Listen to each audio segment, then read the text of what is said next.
Okay, so let's look at number 1. Let's suppose we had this problem.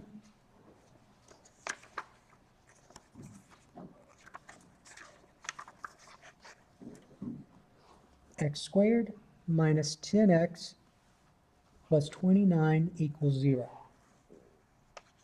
All right, so if I want to do this by completing the square, what's the first step? Say it again? Oh, no.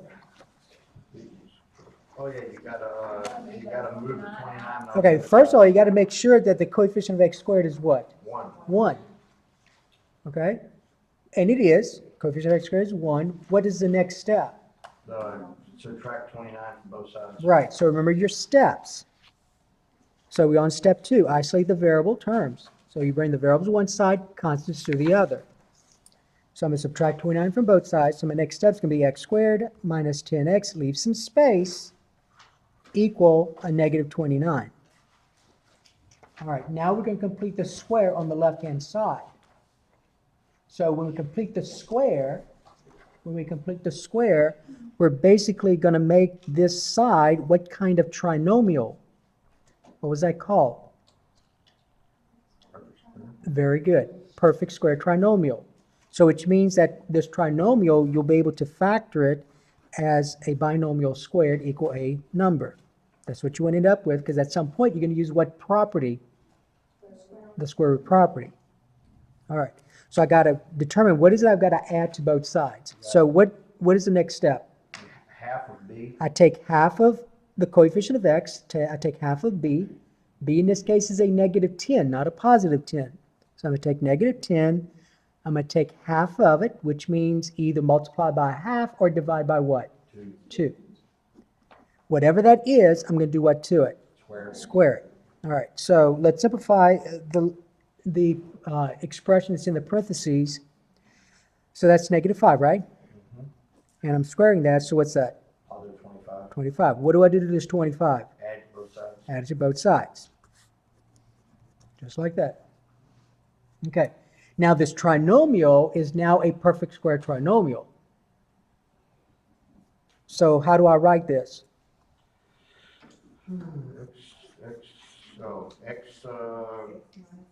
X minus 5 squared equal, and then on this side, that's just going to be what?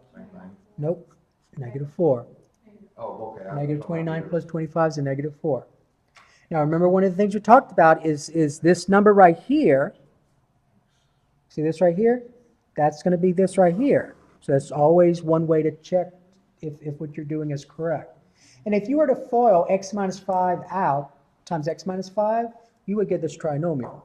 X minus 5 times x minus 5 is x squared minus 10x plus 25. Once you get to that point, we're now on step 4. So step 4 is where you use the square root property to solve for x. So what's the next step? I'm going to go ahead and rewrite this over. Square root property. So what do? Take the square root of both sides. Don't forget, though, you get that plus or minus. The square and the square root undo each other, so what expression is on the left? X minus 5. Equal plus or minus, Minus square root of negative 4. which is? 4i. Nope. 2i. 2i. So what kind of solution am I going to end up with? Linear. Well, Irrational solutions. Okay? Or complex conjugates. But irrational solutions. I'm sorry, I didn't mean irrational. I meant what? Excuse me. Imaginary. Excuse me. Imaginary is what I meant. Or complex solutions, right? Not irrational. I didn't mean that. I meant imaginary. Because remember that I. All right. Now, once it's, you notice that it's either irrational or imaginary, then just bring this constant over and you're done. Right. So I'm going to add 5 to both sides. And so the combined like terms, this is 0, so I get x equal. I can't combine any terms here. They're not alike. So how do I write it? 5 plus or minus 2i. Right. Now, or you can write as two separate solutions, which is what you would have to do in My Math Lab. So what would it look like on My Math Lab? X equals 5 plus 2i, comma, x equals 5 minus 2i. Okay. All right. Now let's look at this one, number 2. All right, so we go to number 2. All right, I have 3x squared minus 12x plus, let's say, 6 equal 0. 3x squared minus 12x plus 6 equals 0. Same thing? I don't know what you mean by same thing. You want us to do the same type of, Yes, number 2 goes with number 1. Same directions. All right. So what's going to be the first thing you're going to do? What does the step tell you to do? subtract 6 from both sides? That's not what step 1 tells you to do. Oh. Divide both sides by the coefficient of x squared. Okay? Now, if you did bring the 6 over, you're fine. The next step then would be to do what? Factor. No. Oh, Divide both sides by 3. okay. Okay? All right. So let's go ahead and divide both sides by 3, because I need, if I'm going to complete the square, I've got to have x squared term to have what coefficient? 1. All right, so I'm going to divide both sides by 3, divide the left side by 3, divide the right side by 3. And now, if you can't visually in your mind see what this would be, then write them as separate fractions. So this is 3x squared divided by 3 minus 12x divided by 3 plus 6 divided by 3. That's what that means. Equals 0 divided by 3. Now reduce if you can. What is 3x squared divided by 3? X squared. That's what you wanted it to be. What is negative 12x divided by 3? Minus 4x divided by 3. And then 6 divided by 3? 2. And then that's equal to 0. All right. So that's where I'm at. So that was step 1. Now what is the next step? Subtract 2. So bring all the variables to one side, constants to the other. So I'm subtract 2 from both sides. So I get x squared minus 4x, leave some space, equals a negative 2. All right, now what's the next step? Half of b. I take half of b, so negative 4, divide by 2. Whatever that is, I do what to it? Squared. Square it. But what is half of negative 4? Negative 2. All right, and then when I square it, I get a what? 4. Now remember, this number, if you think about it, you're squaring, whatever that number is, you're squaring it, which means that that number times itself.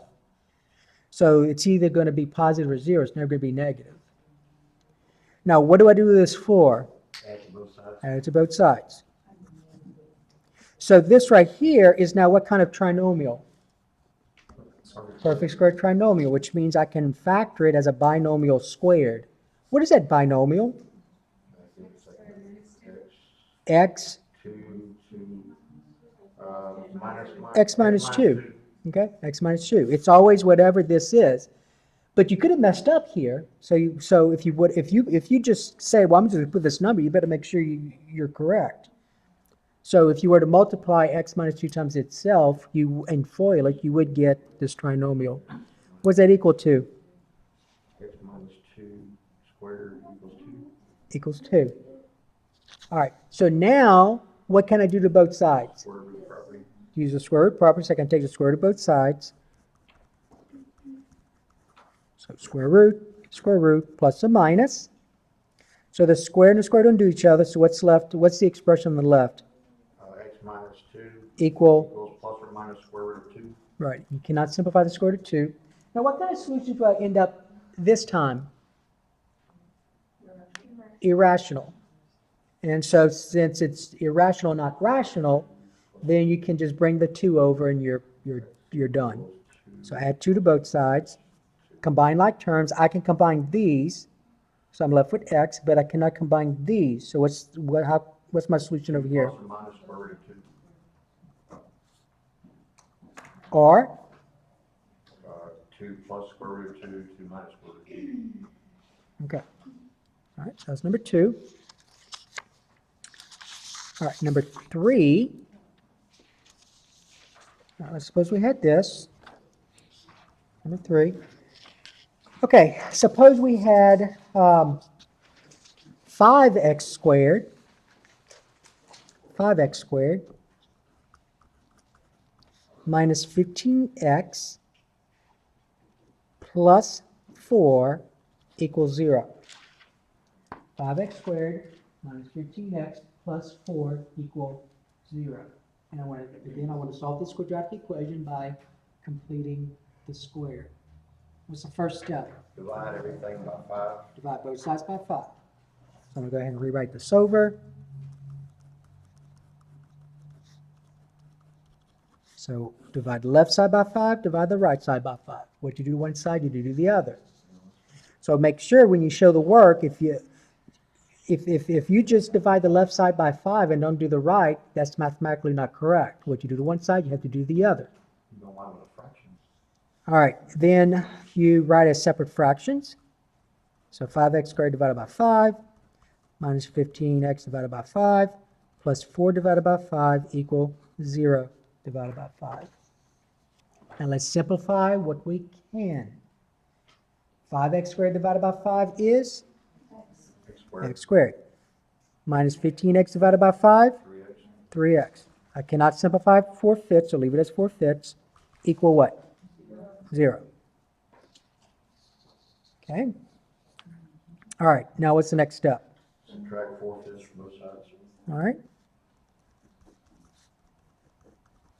So I get x squared minus 3x, leave some space, equals a negative 4/5. All right. Now, what is the next step? Half of b. Half of b. So b is negative 3. Half of it means divide by 2. And I squared that, right? Now, in all the others, we were able to simplify this numerical expression. Here I can't. So I'm going to end up with a fraction that I'm going to have to add to both sides. So what is a negative 3/2 times itself?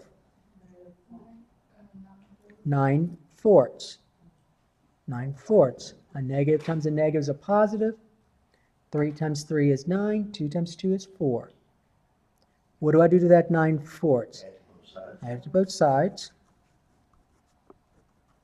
Just like this. All right, now let's talk about the left side. The left side is now a perfect square trinomial, which means I can factor it as a binomial squared. What is that binomial? Don't leave it as a decimal, leave it as a fraction. X minus what? Not 3/4. Minus 3/2. So whatever this number is. It's x minus 3/2. All right, now let's check it. Let's see why it's x minus 3/2. So if I FOIL this, x minus 3/2 times itself, right? You all agree? All right, what's the first? What's x times x? What's the outer? Minus 3/2 x. Now, these binomials are the same, correct? So the out and the inner better be what? The same. So what's the inner? 3/2 x. And the last, a negative times a negative is a positive. 3/2 times 3/2 is 9/4. Now let's do the out and the inner, combine those. I get x squared. Okay, now, what is a negative 3/2 and a negative 3/2? The denominators are the same. Come on, guys, I'm asking negative 3/2 plus a negative 3/2. That's a negative 6/2, right? Which is what? Negative 3. So minus 3x, and then plus 9/4, and that is this. Okay, so what I have is correct. And it kind of makes sense because, you see that 3/2? Whatever you put here, if you multiply by itself, it better be this right here. 3/2 and 3/2 is what? 9/4. Okay, now let's talk about the right-hand side. You're adding fractions. That's something you've had since you were 1 year old. Adding fractions. All right, now if you don't have a calculator, you would have to do this by hand. So by hand, this is what you would do. You would say negative 4/5 plus 9/4. You have to find the LCD. What's the LCD? 20. 20. So I'm going to write two fractions with 20 as the denominator. All right, so now I'm going to write equivalent fractions. This is a 5. I want it to be a 20. So I'm going to multiply this by what number? 4. What I do to the denominator, I do to the numerator. So negative 4/5 is equivalent to what fraction? Negative 16/20. Over here, I got to multiply this 4 by what? 5. 9 times 5 is 45. 45. So now I can add these fractions because the denominators are the same. 29 over 20. 29 over 20. So that's what you get. So that's equal to 29 divided by 20. Now, you have access to a calculator. Now remember, you're not going to have completing the square in the test, so you don't have to worry about doing all this, but you are going to see it on a worksheet.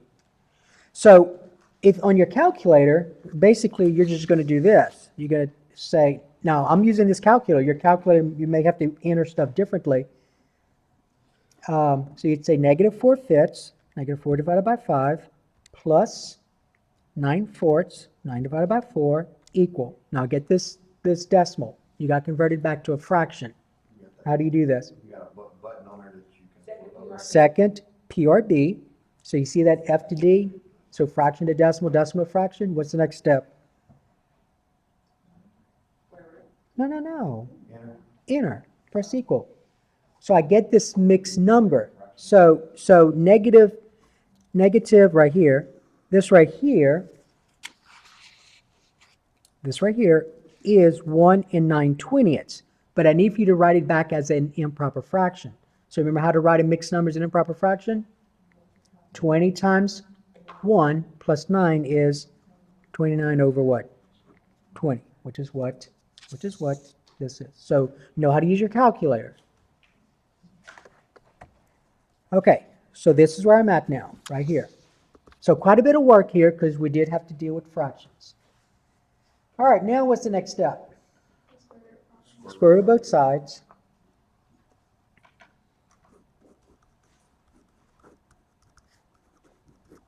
Okay, so we take the square root of both sides, plus or minus.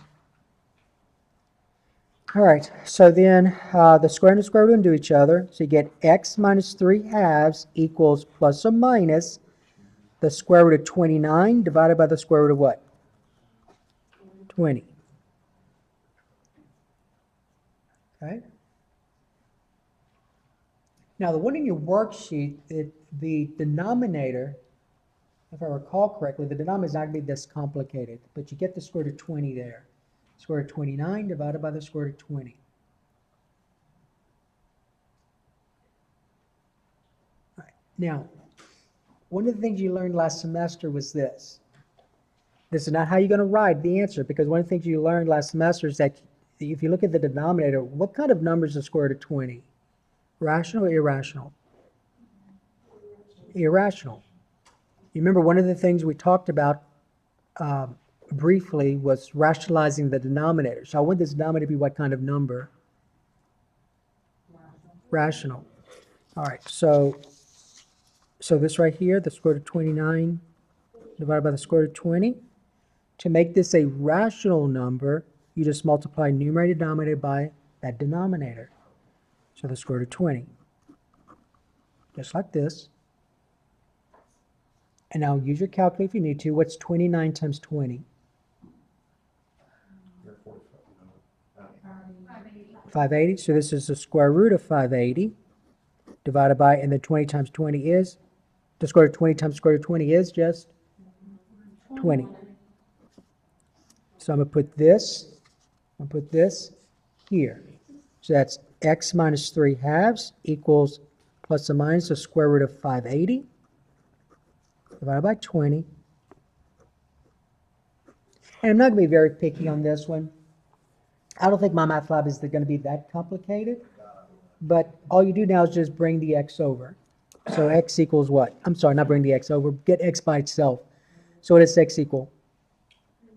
3/2 plus or minus square root of 580 all over what?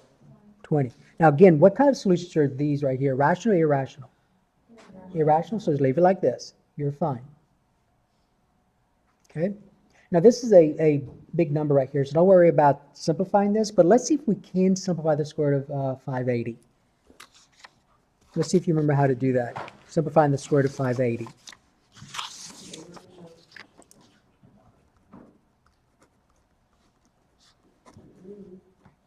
Okay, 580. So the question is this: is there a perfect square other than one that goes into 580?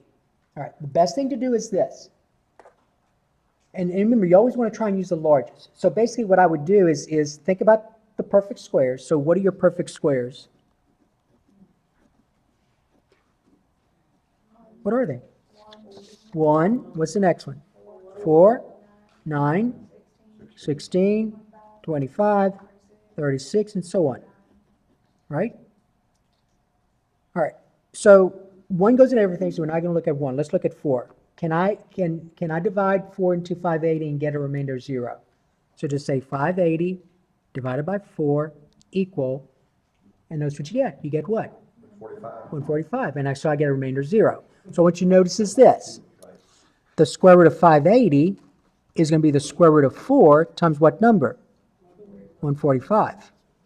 The square root of 4 is what number? 2. So I get 2 square root of 145. Okay? So that's where I'm at. But I never see, remember, we always said always try and use the largest, right? Did I attempt to use the largest? No, I just used, since 580 was a huge number, I just chose the first perfect square that goes into 580. Now let's look at 145. Let's see if there's a perfect square that goes into 145 now. Now 145 is odd, so I'm not going to worry about 4. So I'm not going to worry about even numbers, right? I'm just going to look at odd numbers. Let's look at 9. Will 9 go to 145? 145 divided by 9 equal? No, because what do I get? I get a decimal. Okay, let's look at, now obviously 25 won't go into it. Let's try 49. 149 divided by, 145, excuse me, divided by 49. No, right? So it looks like there's no perfect square other than one that goes in 145. But let's kind of verify this. So what I'm going to do is this. See how I have 145? Did 5 go into 145? All right. So 145 divided by 5, I get 29. Notice 29 is what kind of number? Well, it is, but it's prime, right? 29 is a prime number. And 5 is a prime number. So you're done. There's no number, there's no perfect square other than 1 that goes in 145. So, what you can do, see this right here? So we have, right here, you have x equal 3/2 plus or minus 2 square root of 145 divided by what? 20. And you can simplify 2/20. So the answer would actually be 3/2 plus or minus what? Square root of 145 over 10. Yeah. All right. So that would be the better answer. But you could have stopped here. I'm sorry, here. You could have stopped here. So this was a lot of work. I made up that problem, so that's why it was a lot of work. I just made it up. But this is gonna be easy. That's right. The one on your worksheet should be easier. The one in my math labs, the number's not going to be that big. All right, let's look at another one. So let's do another one. Number 4. I'm making it up, so again, it's not always a good idea. But it is what it is. Okay, so let's say you had 4x squared plus Make up another one. 5x, yeah, minus 16 equals 0. So 4x squared plus 5x minus 16 equals 0. All right. What's the next step? Divide everything by 4. Divide everything by 4.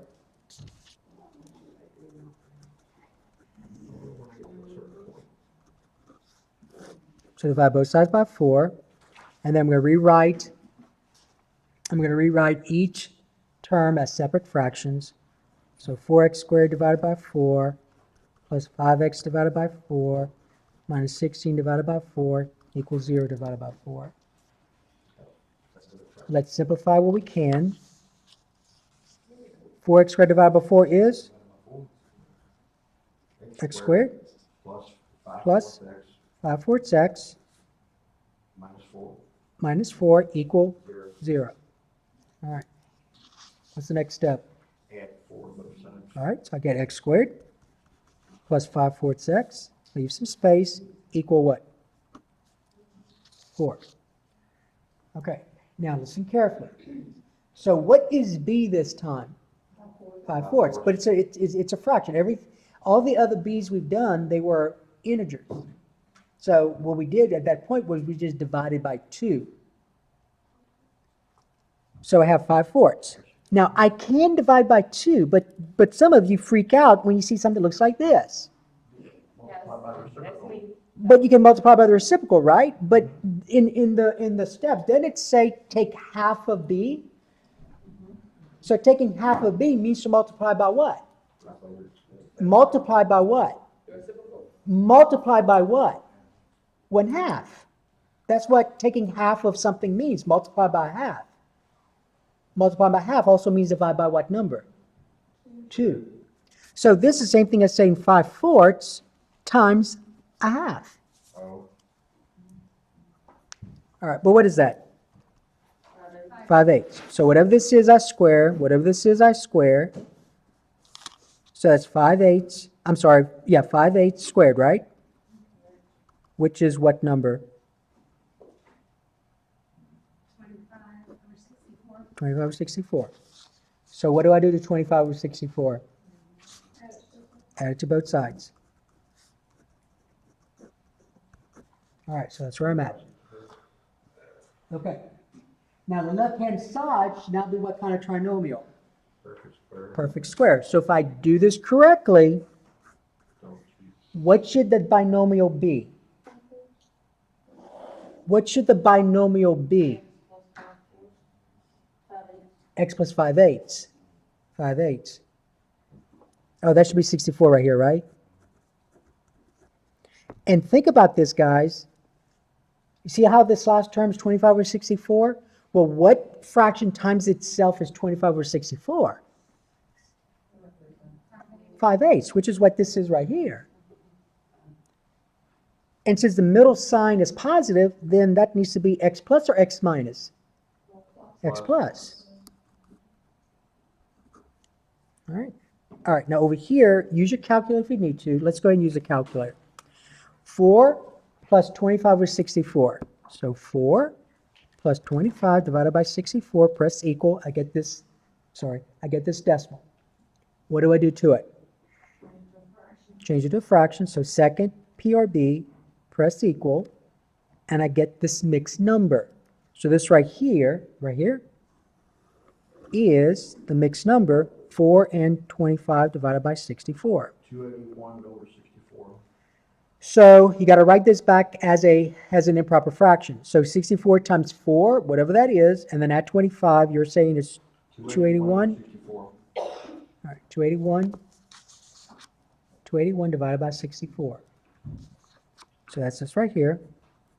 All right, so that's where we're at. A couple more steps and you're done. Now this is not going to be as complicated as the previous one. Because what do you notice about the denominator? It's divisible. It's a perfect square.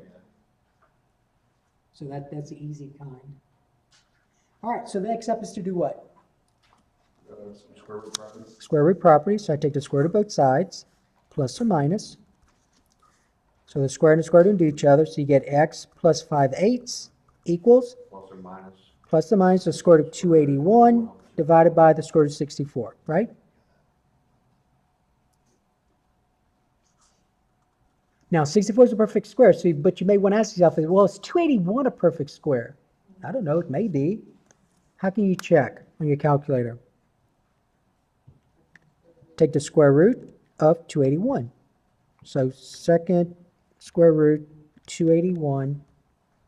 If it's a whole number, it was a perfect square. So is 281 a perfect square? Yeah. No. No, it's a decimal. You can't reduce it. Okay. But is 64 a perfect square? Yes. Yeah. So notice I get x plus 5/8 equals plus or minus the square root of 281 divided by what number? 8. All right, and this is a good one because notice this fraction here has the denominator 8 and this is 8. Okay, so what kind of solution do I get? Rational or irrational? Irrational, just bring the 5/8 over and you're done. So subtract 5/8 from both sides. combine like terms. So what's my solution? X equals negative 5/8 plus or minus square root of 281 over 8. All right, there you are. That's it. Okay. So easy. It's not that difficult. All right, it's not that difficult. All right, so that's number 4. So